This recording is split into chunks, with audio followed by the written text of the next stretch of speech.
श्री स्वामी समर्थ. जय जय स्वामी समर्थ. आजच्या नवीन व्हिडिओमध्ये आपण श्री सत्यनारायण पूजन कशासाठी करायचे असते, सत्यनारायण पूजन केल्याने आपल्यातील कोणत्या समस्याचे निराकरण होतात, हे मी तुम्हाला आजच्या व्हिडिओमध्ये सांगणार आहे. अनंत कोटी ब्रह्मांड नायक राजाधिराज योगीराज जगाचे चालक मालक पालक श्री स्वामी समर्थ महाराज यांना त्रिवार वंदन करते आणि आजच्या नवीन सुंदर व्हिडिओला सुरुवात करते. दर पौर्णिमेला सत्यनारायण का करावा? दर पौर्णिमेला जर शक्य होत नसेल तर येरीच्या दिवसामध्ये सुद्धा शुभ दिवस पाहून आपण सत्यनारायण पूजन करू शकतो. जन्म देण्याचे किंवा जन्माला घालण्याचे काम ब्रह्मदेव करत असतात व जन्म ते मृत्यूपर्यंतचे पालनपोषण करण्याचे काम याची जबाबदारी भगवान विष्णूवर आहे आणि मृत्यूनंतर भगवान शंकर यांच्यावरती जबाबदारी आलेली आहे. म्हणून मेल्यानंतर मृत आत्म्यांना मुक्ती देण्याचे कार्य भगवान शंकराच्या स्थायी असते.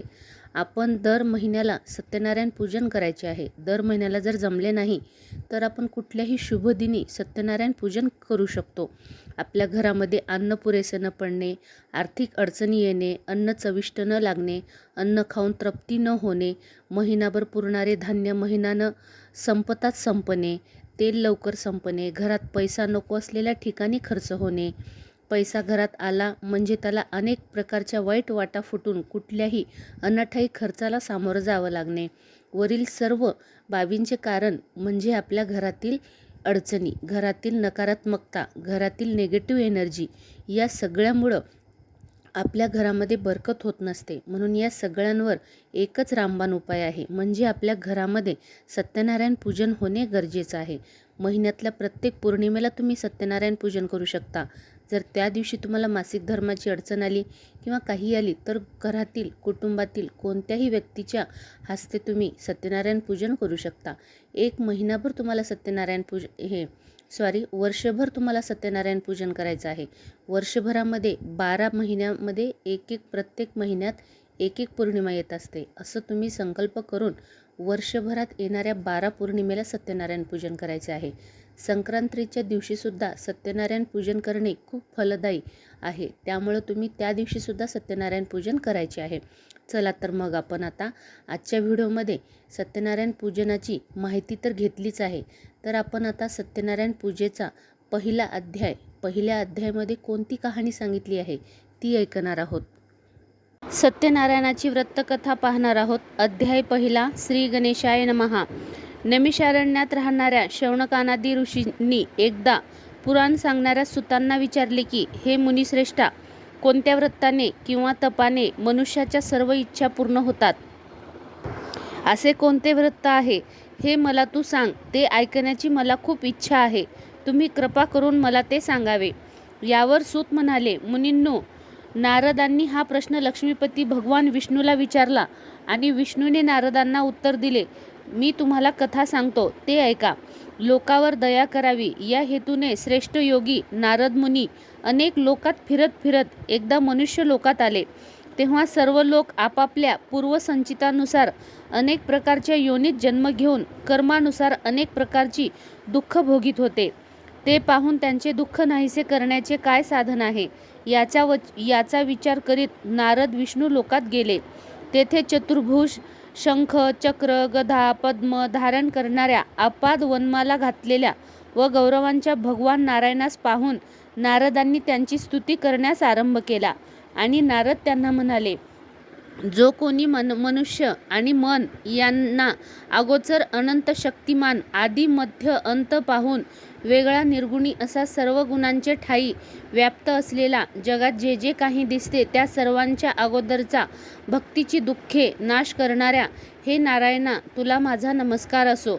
जो निर्गुण आहे, त्रिगुणात्मक आहे, जगाचे मूळ कारण आहे, भक्ताची दुःखे नष्ट करणारा आहे, त्या नारायणास माझा नमस्कार असो. श्री भगवान विष्णू म्हणाले, हे भक्ता नारदा, तू येथे कशासाठी आलास? तुझ्या मनात काय आहे ते मला सांग. मी तुला सर्व काही सांगेन.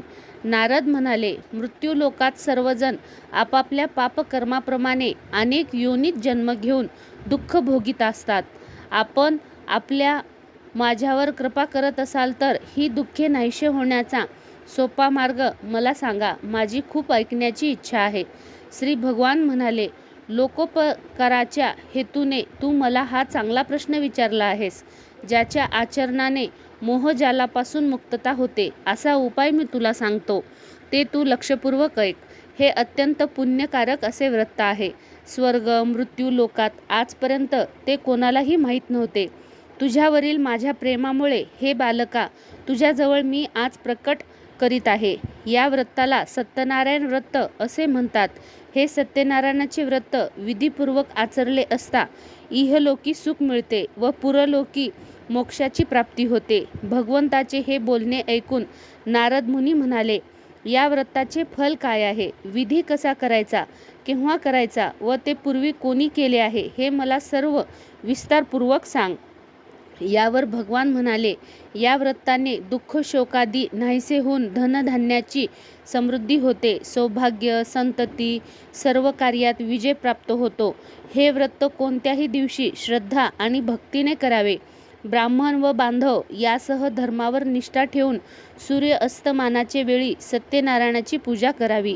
केळी दूध शुद्ध तूप साखर गव्हाचा रवा साखर न मिसळल्यास गूळ घेऊन सर्व वस्तू 1.25 पट या प्रमाणात एकत्र करून त्याचा नैवेद्य करावा आणि सत्यनारायणास अर्पण करावा.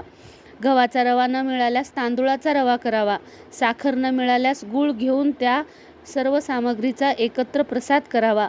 या प्रमाणात सत्यनारायणाला नैवेद्य दाखवावा. ब्राह्मणाला दक्षिणा द्यावी. जनासह वर्तमान सत्यनारायणाची कथा ऐकावी वाचावी किंवा श्रवण करावी. नंतर आलेल्या सर्व बंधुवर्गासह व ब्राह्मणासह भोजन करावे. त्यांनाही भोजन करण्यास द्यावे. भक्तिपूर्वक प्रसाद ग्रहण करावा. सत्यनारायणासमोर नृत्य भजन गायनादी करावे. शक्य होत असेल तर करावे. सत्यनारायणाचे स्मरण करावे. त्या दिवशी सत्य बोलावे. सत्य आचरण ठेवावे. असे केल्याने मनुष्यमात्राच्या सर्व इच्छा श्री सत्यनारायण तात्काळ पूर्ण करतात. विशेषतः कलियुगात व मृत्यूलोकात श्रद्धापूर्वक हाच एकमेव सोपा उपाय आहे. इति प्रथमोध्याय समाप्तः. सत्यनारायणाचा पहिला अध्याय समाप्त झाला आहे. श्री स्वामी समर्थ. जय जय स्वामी समर्थ.